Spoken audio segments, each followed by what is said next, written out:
warahmatullahi wabarakatuh. Waalaikumsalam warahmatullahi wabarakatuh. Ucapan selamat datang kepada kepala sekolah yang telah memberikan fasilitas untuk kegiatan sosialisasi penerapan budaya positif untuk Ibu Desa Polres SPD selaku CGP Angkatan 9 Kabupaten Bogor. Ucapan terima kasih pula kepada Bapak dan Ibu staf pengajar SMP Sukasenang yang telah hadir dalam acara dalam kegiatan penerapan budaya positif melalui teknik diseminasi. Salawat serta salam semoga tercurah limpah kepada Nabi Alam, Nabi besar Muhammad SAW, dan semoga kita termasuk umatnya yang setia sampai akhir zaman. Amin amin ya rabbal alamin. Ibu Kepala Sekolah dan hadirin yang saya hormati, diseminasi penerapan budaya positif merupakan salah satu materi yang harus diemban oleh guru penggerak dalam diklat guru penggerak. Diseminasi penerapan budaya positif adalah pengembangan dari salah satu kasus yang seringkali muncul di tiap satuan pendidikan. Untuk hari ini tidak ada lagi tentang tata tertib yang berasal dari guru, tetapi berpusat pada murid. Artinya kita akan melakukan penerapan budaya positif melalui teknik kesepakatan kelas sesuai dengan apa yang telah Bapak Ibu pelajari pula di PMM atau di platform mereka mengajar. Untuk lebih jelasnya, marilah kita dengar, dan sebelumnya marilah kita berdoa untuk membuka acara ini bersama-sama dengan bacaan basmalah. Bismillahirrahmanirrahim. Untuk selanjutnya, sambutan dari yang terhormat Ibu Ida Tatib Karyati SPD MPD pada hari ini. Silakan. Assalamualaikum warahmatullahi wabarakatuh. Waalaikumsalam. Pertama-tama alhamdulillah kita puji syukur ke Allah Subhanahu wa taala pada hari ini kita dapat berkumpul walaupun siang hari sesudah pembelajaran KBM selesai. Alhamdulillah kita masih diberi kesehatan panjang umur untuk melaksanakan kegiatan kita sehari-hari. Sholawat dan salam kita limpahkan kepada Nabi besar Muhammad SAW, kepada keluarganya, sahabatnya, umatnya sampai akhir zaman. Ibu-ibu guru SD Sukasenang yang kami cintai dan kami hormati, alhamdulillah SD Sukasenang sudah 3 periode sudah punya guru penggerak, menghasilkan guru penggerak. Yang pertama Ibu Rani Kadewi, kita itu sudah menjadi kepala sekolah, dan juga Ibu Haji Rabi dan Ibu Ida yang sudah tamat, yang guru penggerak angkatan ke-6. Sekarang alhamdulillah kita punya guru penggerak Ibu Jena Morris, yaitu guru penggerak angkatan ke-9. Sekarang ada tugas Ibu Jena akan diseminasi penerapan budaya positif. Alhamdulillah, mudah-mudahan ilmu-ilmu inovasi-inovasi dari guru penggerak ini kita dapat merasakan oleh SD kita sendiri, menjadi SD Sukasenang itu menjadi lebih maju, lebih inovasi dalam pembelajaran, yang kesananya mungkin lebih berprestasi. Kita lebih diberi kepercayaan oleh orang tua siswa untuk mencoba menyekolahkan ke SD Sukasenang. Penerapan budaya positif dari Ibu Jena, Ibu Bapak, tiap-tiap kelas kita akan melaksanakan, akan dilaksanakan. Mudah-mudahan ini juga sama menambah wawasan dan bagaimana seharusnya kita, kalau dulu itu tata tertib kelas yang dibuat langsung oleh guru atau oleh sekolah. Juga ada lagi kalau dulu bukan budaya positif, tapi apa itu namanya? Oh iya, kesepakatan kelas. Kalau ada kesepakatan kelas, kesepakatan kelas juga sama mungkin itu diangkat harus dengan dimusyawarahkan dengan siswa di kelasnya masing-masing. Untuk lebih detailnya kita dengarkan pencerahan dari Ibu Jena. Kepada Ibu Jena kami persilahkan dan saya titip sebagai kepala sekolah untuk guru kelas. Nah, ini mungkin akan diterapkan kita dan memang sudah, tapi kita akan menerapkan kembali karena ini awal tahun ajaran, jadi siswanya juga baru di kelas kita. Untuk itu kami persilahkan waktu seluas-luasnya kepada Ibu Jena. Wabillahi taufiq wal hidayah. Wassalamualaikum warahmatullahi wabarakatuh. Waalaikumsalam warahmatullahi wabarakatuh. Waalaikumsalam warahmatullahi wabarakatuh. Pertama-tama yang terhormat Ibu Kepala Sekolah SDN Sukasena, Bapak Ibu guru yang saya banggakan hadir pada siang hari ini untuk bersama-sama berdiskusi membahas mengenai diseminasi penerapan budaya positif.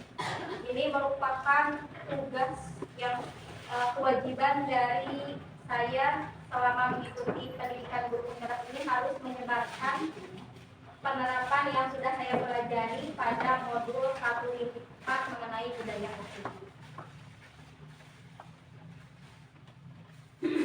Salam dan bahagia Bapak dan Ibu guru hebat yang sudah hadir di sini. Nah, ini pertanyaan otomatis, Bapak Ibu cukup menjawab setuju atau tidak setuju. Yang pertama adalah hukuman dapat mendisiplinkan anak, setuju tidak Bapak Ibu? Tidak. Yang kedua, pemberian hukuman dengan hal positif seperti membaca atau membersihkan halaman sekolah dapat meningkatkan disiplin anak. Kita lihat artinya. Yang ketiga, memberi penghargaan dapat meningkatkan motivasi belajar anak. Bisa tidak kita bahas. Nah, pemaparan materi kali ini mengenai budaya positif itu ada 6 subtema. Yang pertama yaitu pembahasan mengenai disiplin positif dan nilai-nilai kebajikan universal. Kemudian ada teori motivasi, hukuman dan penghargaan. Kemudian restitusi, keyakinan kelas, kebutuhan dasar manusia. Yang kelima yaitu 5 posisi kontrol. Dan yang terakhir yaitu segitiga restitusi. Yang ini adalah budaya positif. Apa makna budaya positif? Jadi budaya positif di sekolah yaitu nilai dan kebiasaan di sekolah yang berpihak pada murid agar mereka dapat berkembang menjadi pribadi yang kritis, kemudian terhormat dan bertanggung jawab sesuai dengan tujuan, yaitu profil pelajar Pancasila. Kemudian apa contoh penerapan positif yang telah kita terapkan? Budaya positif di sekolah memang tidak dapat diciptakan secara instan. Dalam penerapannya, budaya positif di sekolah diperlukan tuntunan dan juga tauladan dari seorang guru. Budaya positif diawali dengan perubahan paradigma dengan teori kontrol. Jadi di sini kita akan belajar perubahan paradigma yang tadinya dari stimulus respon menjadi teori kontrol. Sebelum ke sana kita ingat dulu filosofi pendidikan di Hajar Dewantara, yaitu bukan tabula rasa. Semua anak itu terlahir dengan bakatnya masing-masing atau budi pekerti. Kemudian tugas guru itu menuntun bakat tersebut agar anak tumbuh dengan selamat dan bahagia. Guru itu ibarat petani, sedangkan anak ibarat biji jambu. Kodrat alam dan kodrat zaman juga pendidikan yang berpihak pada anak. Disiplin positif dan nilai-nilai kebajikan universal. Untuk disiplin di sini, sebelum kita masuk ke materi, kita akan berdemonstrasi mengenai kegiatan kepalan tangan. Nah, di sini Bapak Ibu bisa berpasang-pasangan secara bergantian, boleh sebagai A, boleh sebagai B. Nah, di sini ada kegiatan yang akan didemonstrasikan, yaitu kegiatan kepalan tangan dengan cara salah satu dari teman sebangku mungkin atau boleh ke belakang, boleh di samping, ada bagian A dan bagian B. Yang bagian A itu harus menyobekkan secari kertas atau kalau tidak juga tidak apa-apa, hanya diingat saja. Kemudian pilihlah salah satu benda atau apapun itu yang paling berharga menurut ibu-ibu di sini. Pikirkan, kemudian yang teman satu lagi bertugas untuk merayu, untuk Bapak Ibu boleh merayu, boleh membujuk, boleh juga mengancam, boleh menghardik apa yang mau dimasukkan ke dalam tangan kita yang paling berharga menurut ibu-ibu di sini. Silakan boleh dipraktekkan dengan temannya, boleh dirayu, boleh diancam, apapun itu silakan. Coba. Diancam, dirayu boleh, diancam boleh, dibuka pun boleh. Kalau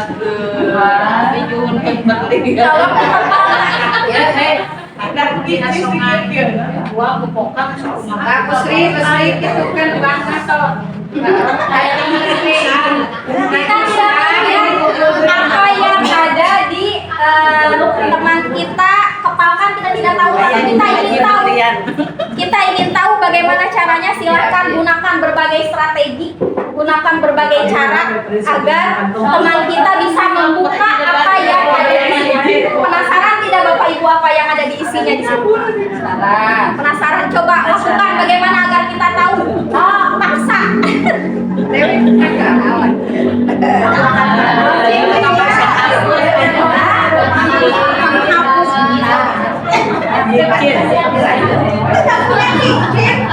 Tidak pakai cincin. Warnanya ini merah. 100.000.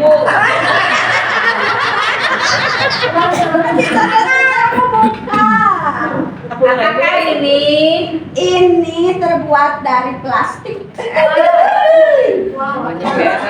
Penghapus. Itu pensil. Bener. tepuk tangan dulu. Nah, di sini Bapak Ibu ada yang mau membuka, ada yang tidak. Coba siapa yang bersedia membuka? Tadi Bu Haji sudah kelihatan, yang lain? Tidak bersedia dibuka. Yang tidak bersedia dibuka, acungkan tangan. Ada yang tidak bersedia dibuka?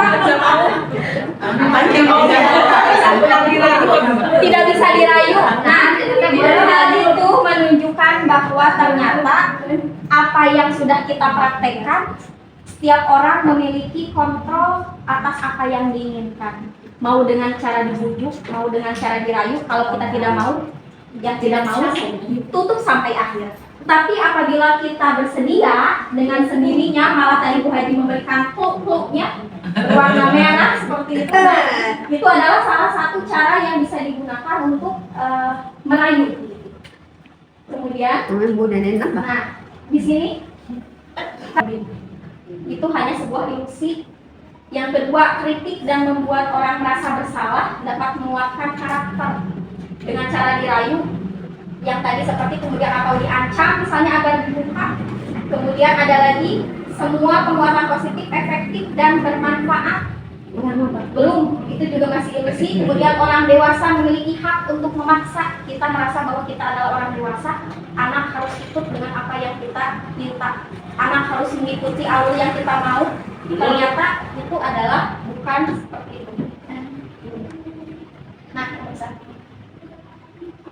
Nah, di sini ilusi guru mengontrol murid. Jadi ternyata murid itu ketika melakukan sesuatu itu tidak dapat dipaksa, tersebut memilih untuk tidak melakukannya. Jadi anak itu sebenarnya bukan dipaksa, tetapi ternyata mereka itu bersedia untuk seperti membuka tangannya. Barusan tadi juga sudah meragakan bahwa dirinya lah yang bersedia membuka. Ternyata bukan kita yang mengontrol, tetapi anak didik kita yang mengizinkan kita untuk mengontrol dirinya. Kemudian yang kedua, kritik dan membuat orang merasa bersalah. Di sini mengontrol murid menuju pada identitas gagal. Mereka belajar untuk merasa buruk terhadap diri mereka. Mereka mengembangkan dialog Kadangkala sulit bagi guru untuk mengidentifikasi bahwa mereka sedang melakukan perilaku ini. Seringkali guru menggunakan suara halus untuk menyampaikan pesan negatif. Misalnya pakai suara halus, "Ibu sebenarnya tidak suka kamu seperti ini," misalnya gitu. Itu suaranya halus tapi ada pesan yang menunjukkan bahwa kita kecewa. Kemudian ada lagi sebuah penguatan positif efektif dan bermanfaat ternyata hasil. Anak sudah mau diam di dalam kelas, anak sudah mau duduk di tempat duduknya. Alasannya adalah karena kita adalah orang dewasa. Tetapi ternyata hubungan itu bisa terjadi permusuhan ketika kita memaksa anak untuk diam, untuk tidak keluar, untuk tidak mengobrol. Itu akan ada terjadi pergolakan di dalam dirinya dan lama-lama akan menjadi sebuah permusuhan. Saya kesal banget. Ada ya anak yang suka misalnya memilih-milih buruk, yang ini nggak mau, yang ini mau. Nah, perilaku buruk dilihat sebagai suatu kesalahan. Ternyata menurut teori kontrol yang benar adalah semua perilaku itu memiliki tujuan. Tidak ada perilaku anak yang salah ketika kita memang tidak tahu tujuannya apa. Kita harus gali dulu anak itu tidak bisa diam, kenapa? Apakah mungkin nanti ada kebebasannya yang terenggut atau kesenangannya yang tidak tersalurkan? Itu adalah nanti kita pelajari di kebutuhan dasar manusia. Kemudian kita berpikir di stimulus respon itu orang lain bisa mengontrol saya. Seperti tadi di kepalan tangan kita berpikir bahwa kita bisa mengontrol orang lain untuk membuka tangan. Ketika dia membuka, padahal hasilnya adalah hanya Anda yang bisa mengontrol diri Anda sendiri. Ketika saya tidak mau dibujuk segimanapun, tidak mau saja itu sampai akhir. Kemudian yang selanjutnya adalah saya bisa mengontrol orang lain, padahal Anda tidak bisa mengontrol orang lain. Pemaksaan ada pada saat bujukan gagal. Jadi ketika bujukan terus dilakukan dan gagal, maka itulah pemaksaan kalau di stimulus respon. Padahal di teori kontrol itu kolaborasi dan kesepakatan untuk menciptakan pilihan-pilihan baru. Jadi ketika tidak ada kesepakatan yang dicapai, maka ada pilihan-pilihan lain yang dapat dilakukan. Seperti tadi ya, ada merayu juga boleh. Kemudian ada di sini kalau di stimulus respon itu kalian berpikirnya menang kalah. Jadi tadi seperti Bu Haji, ketika misalnya membuka, merasa yang menyuruh untuk membuka menang. Yang ini merasa kalah. Nah ternyata pada teori kontrol itu tidak ada menang kalah. Yang ada adalah posisinya menang dan menang. Bagaimana caranya agar posisi kita sebagai guru dan anak tidak ada perbedaan jauh, tetapi kita harus anak menang, kita juga menang. Bagaimana caranya nanti ada di sini. Selanjutnya, next. Nah ini adalah disiplin positif yang akan kita pelajari manusia, penguasaan, kasih sayang, kesenangan, kebebasan. Ini yang akan kita pelajari dari anak kita. Nah ini adalah makna disiplin. Disiplin itu ternyata maknanya telah berubah menurut budaya kita. Disiplin itu menjadi sesuatu yang dilakukan seseorang pada orang lain untuk mendapatkan kepatuhan. Kita bisa mengatakan bahwa itu adalah disiplin ketika orang itu patuh. Misalnya ketika kita bilang tidak boleh terlambat, kemudian dia patuh, maka kita bisa bilang itu adalah disiplin. Kemudian kecenderungan umum adalah menghubungkan kata disiplin dengan ketidaknyamanan. Ketika kita dipaksa, anak akan merasa tidak nyaman. Memang patuh, tapi kita tidak tahu apakah anak nyaman atau tidak dengan aturan yang kita buat. Kemudian bukan dengan apa yang kita hargai atau pencapaian suatu tujuan mulia. Nah ini adalah nilai-nilai kebajikan universal, sifat-sifat manusia yang merupakan tujuan mulia yang ingin dicapai setiap individu, yang bersifat universal lintas bahasa, suku bangsa, agama maupun latar belakang. Sudah.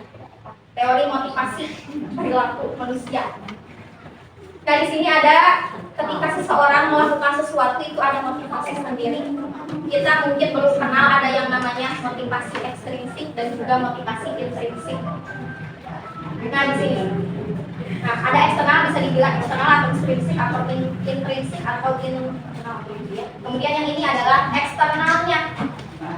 Apa yang akan terjadi? Bebas di sini ternyata tidak hanya dari perintah. Kita misalnya kita bebas dari perintah untuk mengikuti kegiatan, tapi ternyata bukan di situ merdeka. Tapi merdeka itu adalah cakap untuk memerintah diri sendiri. Ketika kita tahu bahwa itu adalah suatu kebutuhan, maka kita lakukan. Ketika kita tidak tahu untuk apa, maka kita tidak lakukan. Nah, kita bahas sekarang mengenai penghargaan. Ini yang menarik untuk saya ketika mengikuti grup penggerak. Penghargaan yang saya tahu adalah sesuatu yang baik. Ketika kita tahu misalnya pemberian bintang kepada anak, itu adalah sesuatu inovasi yang baru saat itu. Dan sampai sekarang saya masih berpikir seperti itu. Tapi ketika mengikuti grup penggerak, saya dibukakan mindsetnya, pikirannya dibukakan seperti ini. Ternyata penghargaan itu boleh jadi sama dengan hukuman. Cuman bahasanya lebih halus, ternyata penghargaan adalah sama dengan hukuman. Artinya ketika kita meminta atau membujuk seseorang melakukan sesuatu atas dasar untuk ada imbalannya di depan, maka itu adalah suatu hukuman ini. Pengaruhnya adalah jangka panjang, jangka pendek ada. Kemudian penghargaan itu mengurangi ketepatan. Penghargaan kepada satu orang saja. Kita tidak tahu anak-anak yang lain apakah termotivasi atau tidak, atau malah jadi makin tidak mau. Ketika kita tahu anak-anak yang semakin dikasih tahu malah semakin menjadi-jadi, mungkin salah satunya adalah dia kebutuhan dasarnya belum terpenuhi. Seperti itu. Next. Nah, dihukum oleh penghargaan itu artinya penghargaan itu menurunkan kualitas. Jadi ketika kita melakukan diberikan penghargaan, kualitasnya akan berturun. Kemudian penghargaan itu mematikan kreativitas yang lain, artinya ya sudah ada yang biasa dapat juga orang-orangnya itu aja, saya udah pasti nggak dapat, kreativitasnya jadi turun. Tidak hanya hukuman, tetapi penghargaan juga bisa seperti itu. Kemudian penghargaan mengurangi motivasi intrinsik itu kan yang datang dari sendiri, kesadaran bahwa kita ingin berubah, bahwa kita ingin menjadi orang lebih baik, itu namanya intrinsik. Tetapi kalau ekstrinsik itu datangnya dari luar, kita takut dihukum, kita mau diberi imbalan, kita mau diberi penghargaan, itu maksudnya ke ekstrinsik. Nah, ini adalah sebenarnya tidak ada yang salah dengan penghargaan, hanya bentuknya mungkin yang berbeda. Di sini programnya adalah memberikan apresiasi. Yang perlu diingat, berikan pengakuan secara khusus. Jadi tidak selalu yang baik dilakukan di depan itu harus, ada yang harus dilakukan secara khusus. Kemudian beri pengakuan secara pribadi, artinya berikan keutamaan kepada keseluruhan, tidak hanya satu orang saja. Ini yang paling nilainya besar, makanya sekarang kita tidak ada ranking. Maksudnya adalah untuk ini agar kita tidak mematikan motivasi intrinsik dari anak. Nilai yang besar, nilai jangan diumumkan. Ya, makanya itu adalah hasil dari teori kontrol yang sudah dipelajari. Kemudian ada lagi pengakuan pada semua murid, jadi harus bergantian, tidak boleh hanya satu. Misalnya ketika kita di depan, ayo siapa yang mau ke depan, kita suruh satu orang. Orang lain yang teman-temannya yang lain hanya melihat, mungkin berpikir ya sudah karena memang itu yang paling bagus. Saya mah enggak. Ya, ternyata kalau kita misalnya berikan penguatan kepada anak bahwa semuanya sama, mungkin saja nanti intrinsiknya penguatannya akan tumbuh. Kemudian beri pengakuan secara konsisten. Konsisten itu artinya berkelanjutan, harus selalu dilakukan, tidak boleh mau-mau gitu, kadang mau kadang enggak. Kita juga anak juga sama. Kemudian fokusnya pada proses, bukan pada hasil. Prosesnya yang kita hargai di sini. Anak-anak ketika misalnya perbedaan dari kemampuan, yang tadinya memang sudah pintar, ketika dibandingkan dengan yang belum, ada kemajuan ketika mau ke depan saja, itu sudah kemajuan untuk anak yang satu. Tetapi mungkin untuk anak yang lain standarnya beda lagi. Tetapi misalnya untuk anak yang belum bisa baca, ketika dia mau membuka saja bukunya, jadi kudu menyeluruh. Harus menyeluruh. Kita lihat setiap anak didik kita perkembangannya tidak hanya dari segi kognitifnya saja, tapi juga ya ada. Memang saya merasakan ketika ada anak yang kurang dari segi kognitif itu, tetapi ketika dia lihat dia mau membersihkan kelas ketika pulang sekolah, membantu, itu pun ternyata sebuah kecerdasan mungkin, karena dia memang sukanya begitu membantu. Itu adalah tidak hanya kognitif itu maksudnya, karena nah, setelah mempelajari, Bapak Ibu bisa sebutkan ini maksudnya hukuman atau konsekuensi. Mencatat 100 kali di dalam buku kalimat, saya tidak akan terlambat lagi lagi karena terlambat ke sekolah itu hukuman atau konsekuensi? Hukuman. Kedua, lari mengelilingi lapangan basket 2 kali karena terlambat. Hadir hukuman juga. Murid diminta untuk push up 15 kali karena tidak menggunakan menggantikan kertas tugas teman yang telah Konsekuensi. membersihkan tumpahan air di meja. Konsekuensi. Murid disuruh untuk tidak mengenakan sepatu sekalian. Hukuman. Karena tidak menggunakan, ini pernah terjadi ya, di berita juga ada yang tidak pakai sepatu tapi beda ya sampai waktu yang itu ya. Kemudian lari mengelilingi lapangan basket 2 kali. Nah, sekarang kita lihat jawabannya apakah sudah sesuai refleksinya. Yang tadi yang pertama 1, 2, 3 sudah banyak yang benar, maksudnya adalah hukuman. Kali terakhir mengelilingi lapangan basket 2 kali karena terlambat 10 menit. Ini adalah masuk konsekuensi. Mungkin saja itu sudah ada kesepakatan yang sudah dibuat. Jika memang sudah disepakati semuanya, ketika telat 10 menit maka harus berlari 2 kali.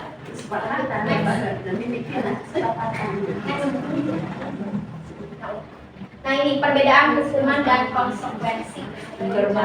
Hukuman itu ternyata pada akhirnya harus menyakitkan. Kalau kita merasa itu menyakitkan, mungkin saja itu adalah suatu hukuman. Kalau konsekuensi itu sesuatu yang harus terjadi kita secara sadar, ketika kita melanggar maka ada konsekuensinya. Yang kedua yaitu membuat anak sakit fisik maupun hati untuk jangka waktu yang lama. Ketika kita memberikan hukuman, mungkin saja anak depan kita mengangguk-angguk, tetapi di dalam hatinya menyimpan dendam mungkin saja. Nah kalau di konsekuensi ini anak merasa tidak nyaman dalam jangka waktu pendek ketika tadi dia disuruh berlari, mungkin saja dia tidak nyaman. Saya dihukum tapi memang dalam jangka waktu yang pendek, nanti setelah itu dia sadar bahwa kalau tidak terlambat tadi maka dia tidak akan dihukum. Anak membenci kedisiplinan. Nah di sini ketika hukuman diberikan maka anak akan timbul sangat tidak suka dengan aturan yang ada karena merasa itu adalah hukum. Kemudian ada lagi anak menghargai ketika konsekuensi, ketika dia tidak mau dihukum maka dia akan menghargai. Ada PR di luar. Hukuman adalah paksaan konsekuensi adalah stimulus tambahkan mendorong anak menyakiti diri sendiri. Kalau yang konsekuensi adalah mendorong anak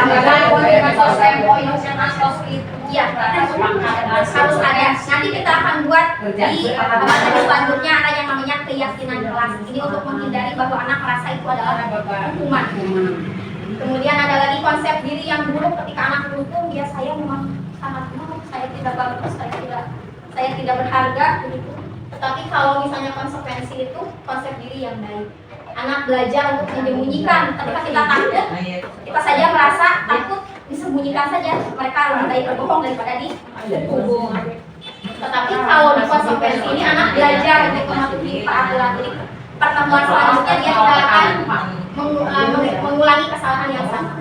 Kemudian hukuman itu ada rasa marah, rasa bersalah, dipermalukan, merasa tidak dihargai, itu hasil dari hukuman. Kalau konsekuensi itu kehilangan hak, nah ini adalah restitusi yang akan kita pelajari, hasil dari untuk memperbaiki kesalahan, sehingga mereka kembali pada kelompok mereka dengan karakter yang lebih kuat.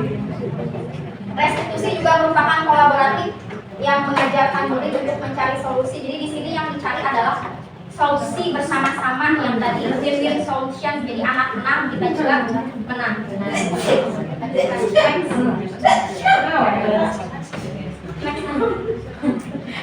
Nah ini ada identitas gagal, ada identitas sukses. Ini yang diberikan aturan.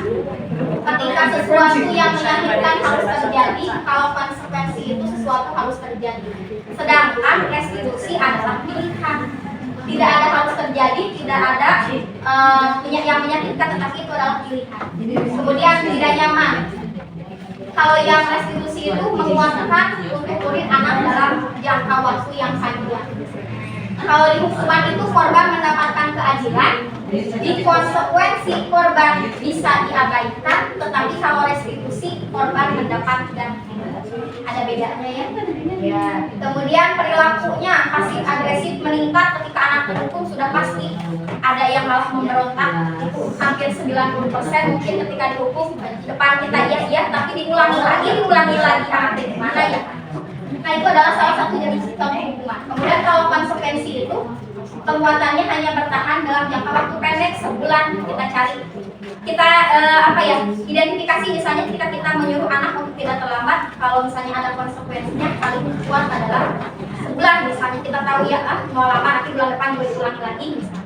Tetapi kalau di restitusi itu adalah masalahnya terpecahkan karena anak itu yang mencari solusi yang sendirinya. Kemudian sistem tidak akan berjalan bila murid tidak takut. Jadi hukuman tidak akan berjalan kalau tidak ada rasa takut. Kalau sudah takut baru akan berjalan si sistemnya. Itu adalah hukuman. Tapi kalau konsekuensi harus terus-menerus memerlukan monitoring dan supervisi. Jadi terus-menerus dilakukan. Nah, kalau restitusi itu murid belajar bertanggung jawab untuk perilakunya. Dia sudah menyadari bahwa apabila ini dilakukan akan seperti apa. Kalau tidak dilakukan seperti apa, itu pilihan ada di dirinya masing-masing. Berlaku hanya pada sebuah institusi, tidak berlanjut. Jadi kalau di sini misalnya aturannya di sekolah tidak boleh rambut panjang, kita juga merasa tidak memaksa gitu. Kemudian yang terakhir adalah murid atau anak membenci peraturan. Sudah pasti hukuman itu anak itu merasa akan membenci. Kalau misalnya konsekuensi akan menghormati, tetapi kita ingin lebih dari itu. Tidak hanya ingin anak tidak mau anak membenci dan juga tidak mau menghormati, tetapi kita membacakan mungkin dari Haji Latif. Yang pertama, 9 ciri-ciri restitusi. Yang pertama adalah restitusi bukan untuk menebus kesalahan, tetapi untuk belajar dari kesalahan. Restitusi untuk memperbaiki hubungan. Restitusi tawaran bukan paksaan. Restitusi menuntun untuk melihat ke dalam diri, dan restitusi mencari kebutuhan dasar. Restitusi diri adalah cara paling baik. Restitusi fokus pada karakter bukan tindakan. Restitusi fokus pada solusi. Restitusi mengembalikan murid yang berbuat salah pada kelompok. kira-kira kalau diberikan ciri-ciri seperti ini, apa gambarannya? Gambarannya untuk menyelesaikan masalah itu seperti ini. Sudah pasti bahannya apa sampai dia berani untuk hendak bola. Nah, ini adalah yang saya praktekkan di dalam kelas, yaitu membuat keyakinan kelas untuk menghindari rasa benci anak terhadap hukuman, untuk mengurangi kepada peraturan anak, maka dibuatlah keyakinan kelas. Di sini mengapa tidak peraturan saja? Mengapa harus keyakinan? Yang tadi ditanyakan kenapa harus peraturan? Kenapa tidak peraturan saja? Sama saja toh katanya peraturan dan keyakinan, tapi ternyata prosesnya yang dibedakan seperti ini. Mengapa kita perlu peraturan harus menggunakan helm bila mengendarai kendaraan roda 2? Kenapa? Ketika yang timbul adalah motivasi ekstrinsik, melihat polisi misalnya, atau takut ditilang, maka dia menggunakan helm. Tapi ketika muncul motivasi intrinsiknya, dia akan menyadari bahwa itu adalah untuk keselamatannya tanpa dilihat polisi, tanpa takut ditilang. Yang kedua, ya, mengapa kita memiliki peraturan harus membuang sampah pada tempatnya? Misalnya ketika takut dihukum, takut dibilangin sama gurunya, temannya misalnya, Bu, buang sampah. Tetapi kalau dia menyadari bahwa buang sampah adalah untuk kesehatan, maka dia tidak perlu lagi melihat kiri kanan ada yang melihat atau tidak, dia lakukan saja menyimpan buang sampah. Keinginan. Yang ketiga, mengapa kita memiliki peraturan harus datang tepat waktu pada saat datang ke sekolah? Ini juga refleksi untuk saya sendiri. Ketika memang sadar itu adalah sesuatu yang bagus untuk kita, manfaatnya kita tahu. Ketika kita tidak terlambat, anak akan terbangun motivasi intrinsiknya. Keyakinan kelas atau sekolah, keyakinan kelas di sini ada versusnya dibandingkan bedanya keyakinan dan peraturan. Kalau tadi keyakinan diharapkan dapat menumbuhkan motivasi intrinsik anak, yang pada akhirnya akan tercapai nilai-nilai kebajikan universal. universal.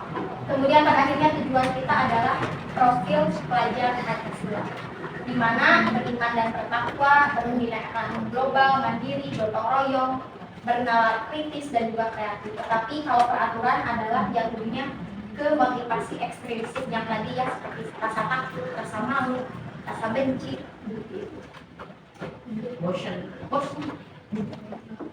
Nah, ini adalah diagram yang bisa digunakan ketika peraturan kelas dibuat menjadi keyakinan kelas, maka diharapkan dapat menimbulkan lingkungan, menciptakan lingkungan positif yang pada akhirnya harapan kita semua akan terciptanya budaya positif.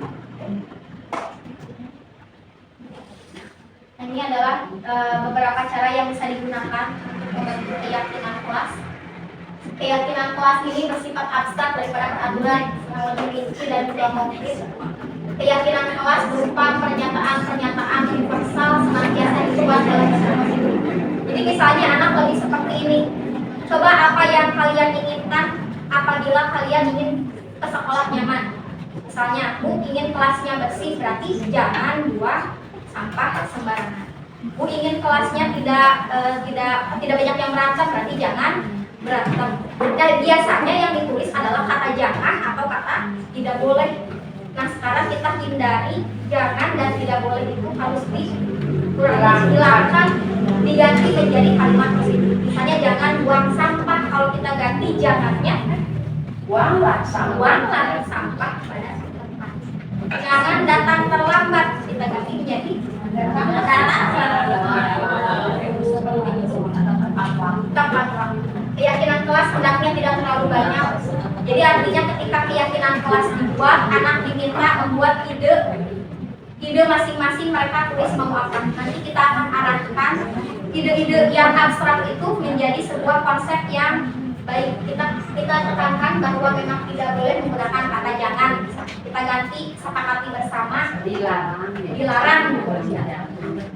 Semua warga kelas sebaiknya ikut berkontribusi dalam membuat kegiatan kelas lewat surat pendapat. Anak disuruh membuat atau menuliskan keyakinan apa yang akan mereka buat.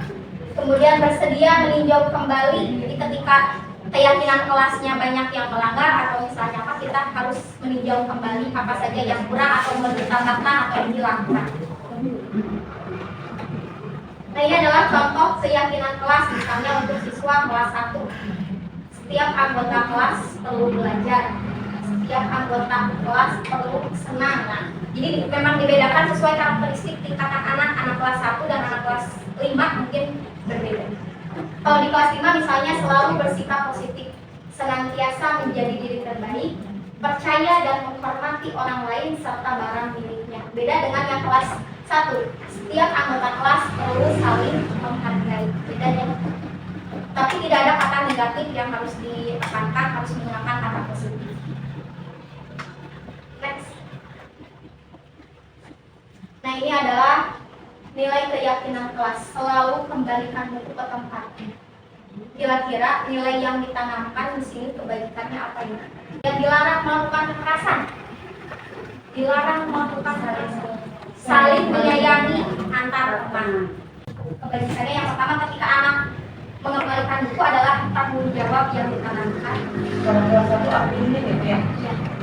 Kalau dilarang mengganggu orang lain itu menghormati orang lain. Ketika hadir di sekolah adalah menghormati orang lain dan juga berkomitmen. Dilarang melakukan kekerasan adalah nilai yang tinggi, yaitu keselamatan, menghormati orang lain. Kemudian dilarang menggunakan narkoba untuk kesehatan. Jadi anak harus tahu nilai-nilai ini untuk apa. Kemudian bergantian atau menunggu giliran, artinya kita harus menghormati orang lain dan juga bersabar. Gunakan masker, kita gunakan untuk kesehatan dan juga keselamatan. Jangan berlari, berarti untuk keselamatan dan juga keamanan seluruh kelas. Ketika anak melakukan pelanggaran, melakukan kesalahan, kita jangan langsung menghakimi bahwa itu adalah perbuatan yang salah, tetapi fokusnya adalah mencari solusi. Salah satunya kita harus tahu dulu kebutuhan dasar manusia yang harus dipenuhi itu apa saja. Kebutuhan dasar itu adalah seluruh tindakan manusia memiliki tujuan tertentu. Semua yang kita lakukan adalah usaha terbaik kita untuk mendapatkan apa yang kita inginkan. Nah, ini adalah macam-macam kebutuhan dasar manusia. Ada kebutuhan untuk bertahan hidup, kasih sayang dan rasa diterima, kekuasaan, kebebasan, dan juga kesenangan. Ini harus dipenuhi. Ketika ada anak melakukan pelanggaran, mungkin saja salah satunya belum terpenuhi. Kebebasannya kah yang diambil, atau kesenangannya kah, atau kekuasaannya? Seperti itu. Next.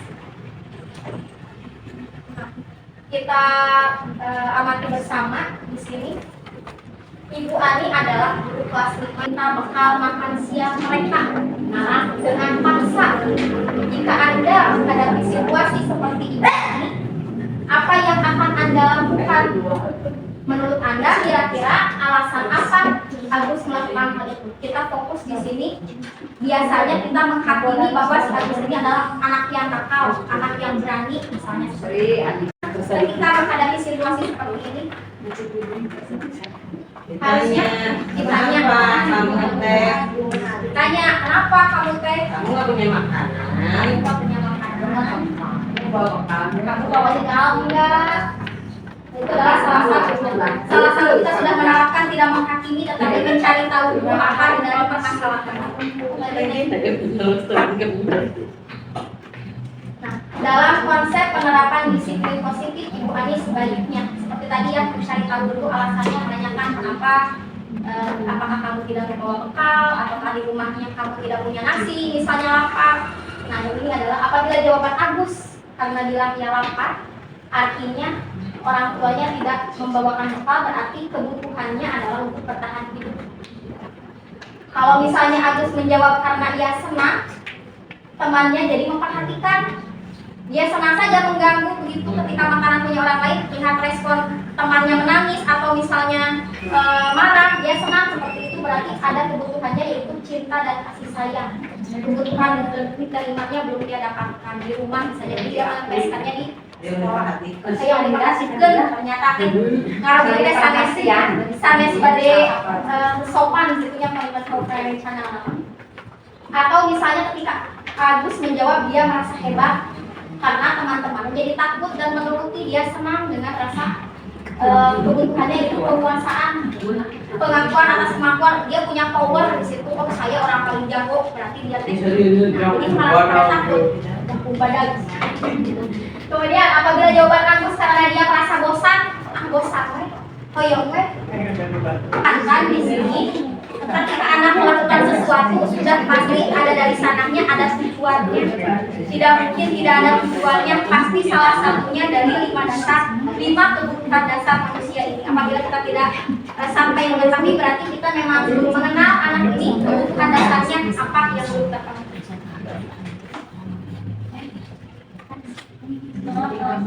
Nah, ini adalah yang paling menampar posisi saya sebagai guru. Ternyata banyak sekali untuk merefleksi diri, banyak bercermin, banyak melakukan yang mana. Nah, di sini ada ada penghukum, ada pembuat rasa bersalah, teman, pemantau, manajer. Nah, kalau di sini penghukum itu guru yang menjalankan posisi penghukum, mengatakan bahwa kemudian membuat rasa bersalah. Biasanya di sini ketika guru menggunakan kata-kata yang halus, tetapi ada pesan negatif yang kita sampaikan, maka kita berada di posisi pembuat rasa bersalah sehingga anak merasa bukan menyadari, tetapi oh iya saya yang salah ya, apa ya. Kemudian kalau teman, nah ini pada posisi ini tidak akan membuat murid merasa tidak nyaman, namun akan berusaha mengontrol diri dengan persuasi, dengan bujukan. Ada yang juga posisi pemantau. Jadi ini biasanya berada di tengah-tengah. Peraturan yang berlaku guru akan menindaklanjuti pelanggaran ini dengan menerapkan teori stimulus respon dan juga memberikan konsekuensi yang sesuai. Nah, ini adalah posisi yang kita impikan, kita harapkan bisa kita terapkan. Di sini adalah posisinya sebagai manajer.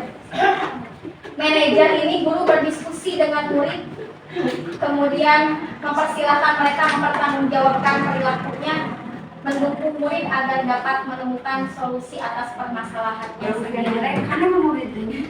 Nah, sekarang kita bisa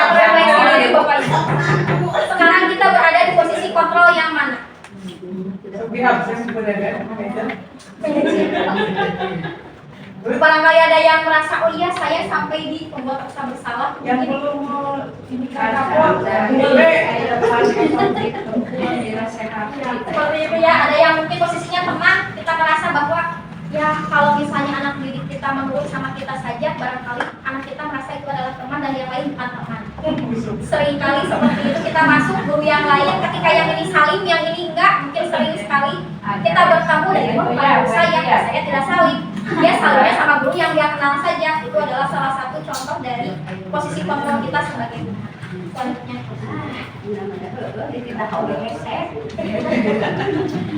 nah ini adalah 5 posisi kontrol yang biasa digunakan. Penghukum biasanya menghardik, menunjuk-nunjuk. Yang paling mungkin yang bisa dilakukan adalah dia kalau menunjuk-nunjuk mungkin agak jarang. Kemudian pembuat rasa bersalah biasanya diikuti dengan seharusnya, ibu teh padahal mah harusnya kamu teh kayak gini, tapi kenapa? Nah, kamu tuh kayak gitu, ibu teh kecewa. Itu adalah membuat rasa bersalah. Jadi di situ anak menurut, tapi gara-gara dia diperlihatkan bahwa dia sangat salah, dia mengecewakan semua orang, teman-temannya. Kamu mau ibu Kamu mau ibu nanti dimarahin sama Bu Nenden. Aku mau nanti kalau ibu kepala kesini, nanti kasihan nggak sama ibu? Ya, kalian kasihan sama ibu. Kalian kasihan nggak sama ibu? Kebanyakannya kita menggunakan kata-kata yang halus, lebih banyak memang di posisi ibu kepala. Ibu kepala jadi berbagi.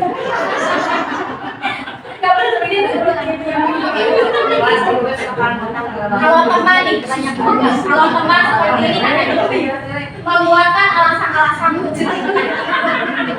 misalnya ketika kita mendapatkan laporan dari guru lain, misalnya ibu barangkali mau mencari solusi bersama kenapa ya anak ini seperti ini, dibela habis-habisan. Misalnya ketika kita merasa bahwa yang memang membuat alasan-alasan untuk membela murid dan memang itu pas seperti itu Bu, sudah saja biarkan saja.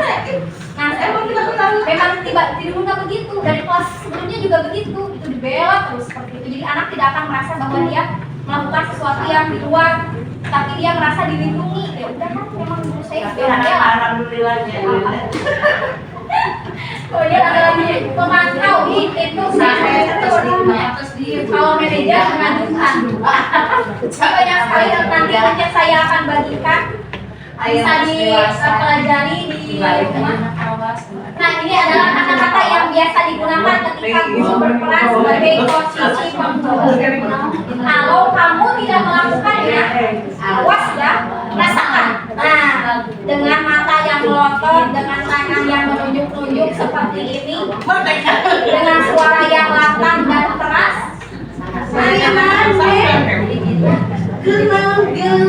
Kenal aku, jadi terurut-urut daing. Seperti itu. Kemudian ada lagi yang membuat rasa bersalah. Biasanya seperti ini yang diucapkan. Kamu seharusnya sudah tahu ibu lelah.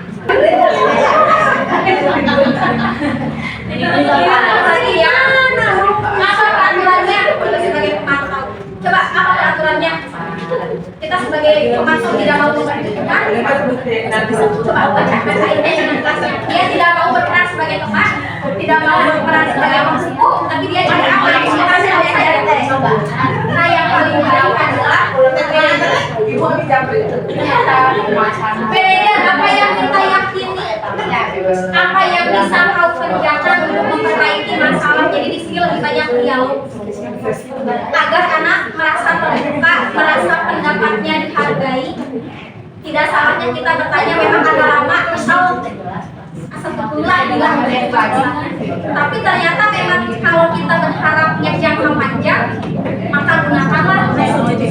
Kalau kita berharapnya misalnya pas sudah baik, tapi gunakan pas di mana paling gede. Mungkin salah satunya adalah itu jangka panjang, jangka pendeknya bisa dipertimbangkan. Anak menurut ketika umumnya menurut seperti itu, dia pindah kelas, dia pindah pindah keyakinan. Nah, ini adalah yang murid katakan ketika kita berperan sebagai penghukum. Muridnya berespon seperti ini. Ah, biarkan saja, nanti juga marah-marah lagi. Saya kira apa hadir itu adalah respon. Tetapi ketika pembuat rasa bersalah, murid akan berkata, maafkan saya. Itu berarti anak sudah merasakan mentalnya dapat ketika dia merasa bersalah. Kemudian kalau misalnya posisinya teman, saya pikir bapak ibu teman saya, tapi ternyata begitu. Tapi dia berani untuk mengatakan, ibu doa abi mah koyona begitu, tapi gedung kamari mah misalnya. Itu adalah salah satu respon yang kita bisa refleksikan ketika anak menjawab seperti itu. Berarti kita posisinya di mana? Guru yang seperti apa? Kemudian pemantau. Nah ini yang pemantau yang masih sering banyak dilakukan. Berapa banyak bintang yang saya harus peroleh, kata murid. Ketika saya melihat orang lain peringkat 1 dapat bintangnya 7, saya baru dapat 5, coba dong bikin lagi biar saya bisa dapat bintang lagi. Atau berapa halaman yang harus saya tulis hukumannya. Ya. Kalau yang menghargai diri sendiri, yang manajer, dia akan mengatakan bagaimana bu caranya saya bisa memperbaiki keadaan. Bagaimana ya bu caranya agar saya tidak marah-marah kalau di kelas. Bagaimana ya bu caranya agar saya tidak cepat naik emosi, misalnya ketika ada teman yang tidak sesuai dengan harapan saya. Nah, mereka akan bertanya seperti itu. Tetapi tidak ada salahnya kita coba. Kalau tadi disebutkan budaya positif itu tidak instan, harus berkelanjutan. Memang kalau sekarang dilihat, learning saja, bukan hanya sebuah pulau panggilan, tidak kabereskan, tapi kita lihatnya adalah jangka panjang. Siapa tahu ketika kelas 4 dia ditanyakan dengan restitusi, kelas 4 masih belum ada perubahan, tetapi mungkin saja di kelas 5 dan kelas 6 dia merasakan bahwa memang inilah kebutuhan dasar yang sudah dipenuhi oleh muridnya. Itulah harapan yang kita inginkan kepada murid kita, memang jangka waktunya inginnya yang panjang.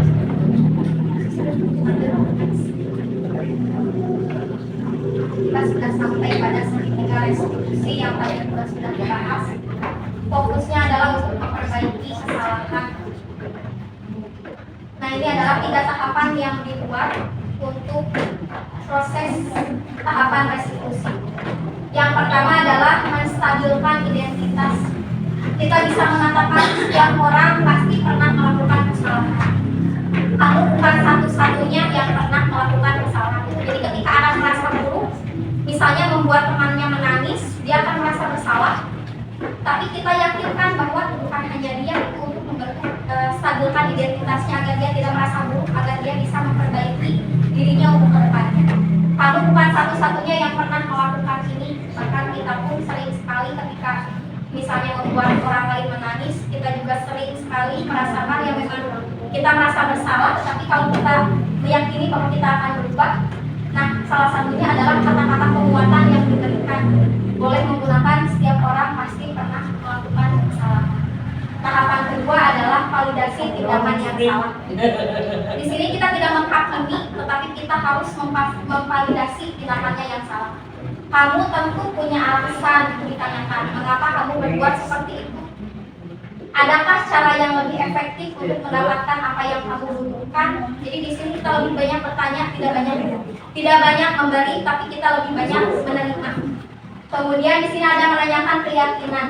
Ini untuk memposisikan diri mereka, menyambungkan ide-ide yang sudah terputus. Nilai-nilai apa yang telah kita sepakati dia akan ingat kembali. Oh iya, saya pernah membuat keyakinan kelas seperti ini. Kemudian kamu ingin menjadi orang yang seperti apa? Mereka akan membayangkan diri mereka ke depan, apakah ingin menjadi tetap orang yang membuat orang lain menangis, atau ingin menjadi orang yang mempunyai banyak teman.